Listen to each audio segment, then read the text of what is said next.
Let's get ready together. As always, I have my lemon ginger tea. Okay, so I have to film 2 podcast episodes today. So usually for my podcast episodes, like I don't really get ready. Like I'll do like a little light makeup.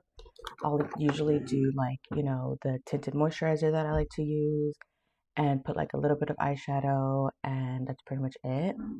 But yesterday, you know how I told you guys that like I don't know my blush placement. And I'm just gonna have to like play around with blush placement to see like what I personally like. And I was like, but I don't have that kind of time to like just play around with blush and see which one I like. And then I realized I have the perfect opportunity to play around with blush. I could use the podcast as an excuse to like get ready and like play around with makeup. So that's what we're doing today. Plus, I'm going out later.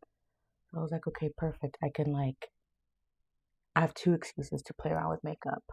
It's funny to hear me say, like, I need to practice makeup because I used to be super into makeup. Like, in high school, I loved makeup. Like, I would, like, do the whole eyeshadow. I would do a liquid wing liner every day.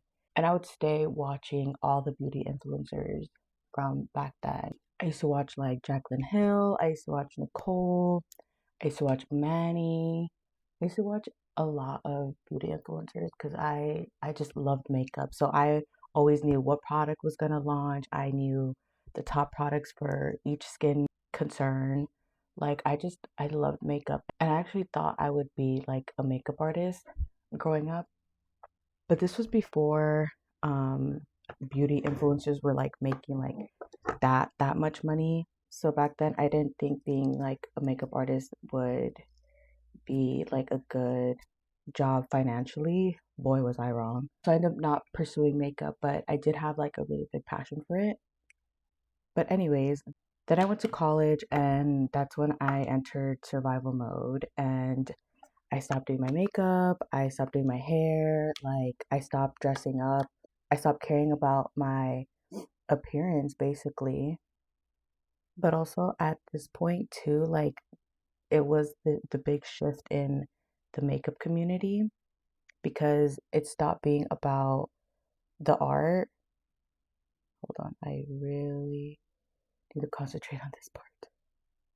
Okay, so yeah, this was like the really big shift that happened in the beauty community because it stopped being about the art and it stopped being about makeup. And this was like the very beginning of brand deals and brand trips and ads on like in a YouTube video. And so this was like the beginning of that whole thing of like influencers promoting products and getting paid for. So it stopped feeling genuine.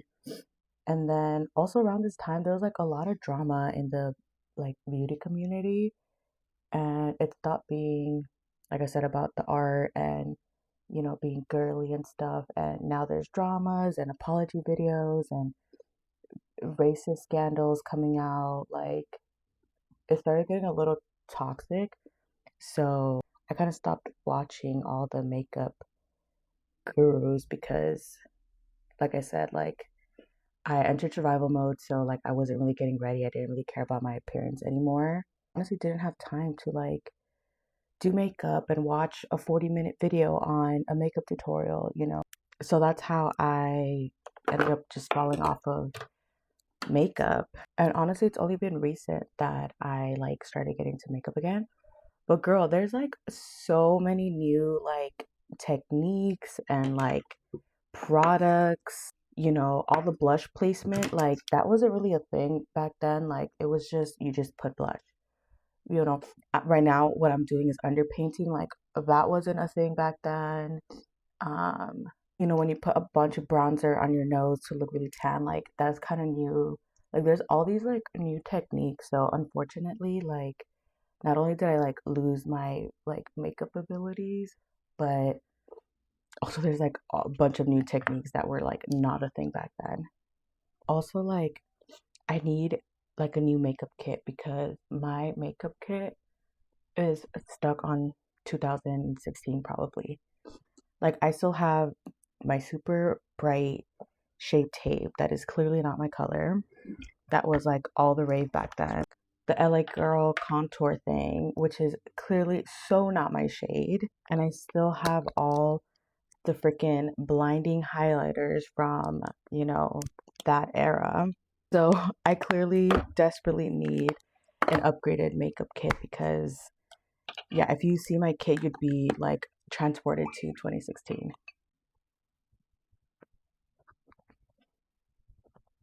Okay, so we have the base done. I don't know if underpainting actually does anything or just makes me feel like I did something, but our base is done. Okay, so I'm going to do my eye makeup off camera and then I'll come back for the blush and the rest of the face. Okay, so the eyes are done. Next is blush, and I'm thinking of doing this type of blush. It's like very baby pink. It's like all over the under eye.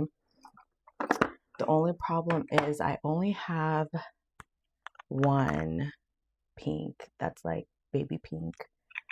And I've seen it where you do like a super light one and then like a medium one and then this like shocking pink like at the end. But I don't have different shades of this, so I think I'm just gonna like mix it with my concealer and hope for the best. Okay, so I've seen it where like, okay, the first layer is like just regular bright concealer. Okay, and then they do like a second layer with like a baby pink. Okay, and then at the very end, they use like just the regular, like really hot pink.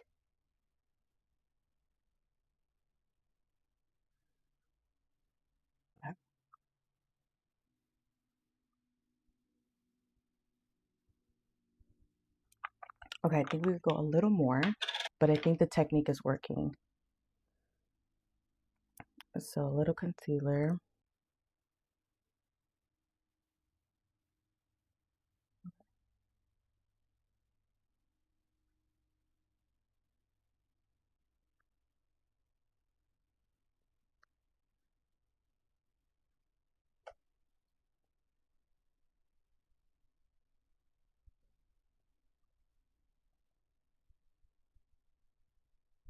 Okay, okay. I think I'm doing something.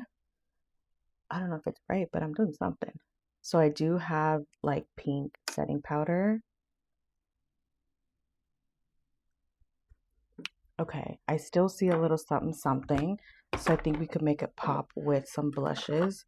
The only thing is I don't have any like bright pink blushes. I think the brightest I have is the Wet n Wild pearlescent pink.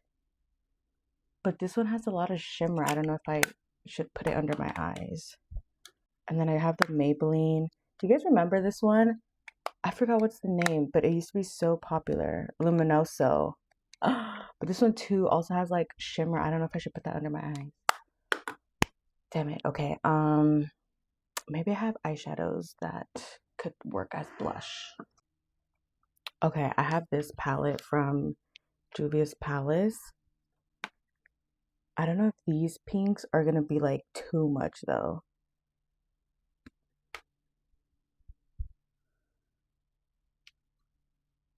Okay.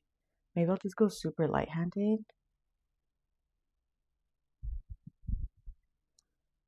I mean, they're definitely pink. Okay, maybe I have another one. Okay, so I have this Morphe. There's this bubblegum pink. I think this one would be really, really good. They lean more purple, but I do have warm tone, so I'm thinking those last two. Okay, I'm scared.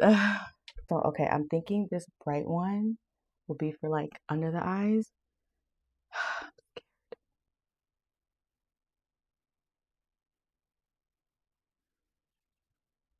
Oh my God, why does the camera wash out all the makeup? Like this actually is looking really good in person.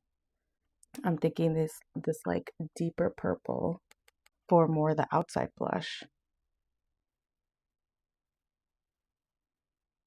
Are you guys seeing it? It's working. What do we think? Guys, I think we kind of did it. I kind of love it. So not only do I not have a blush placement, but I also don't have like a signature lip combo. And like with lip, I felt even back then when I was doing a lot of makeup and stuff, like I felt like no lipstick ever looked good on me. Like, so I'm thinking letting the blush be the start of the show. So I think we're gonna go very nude.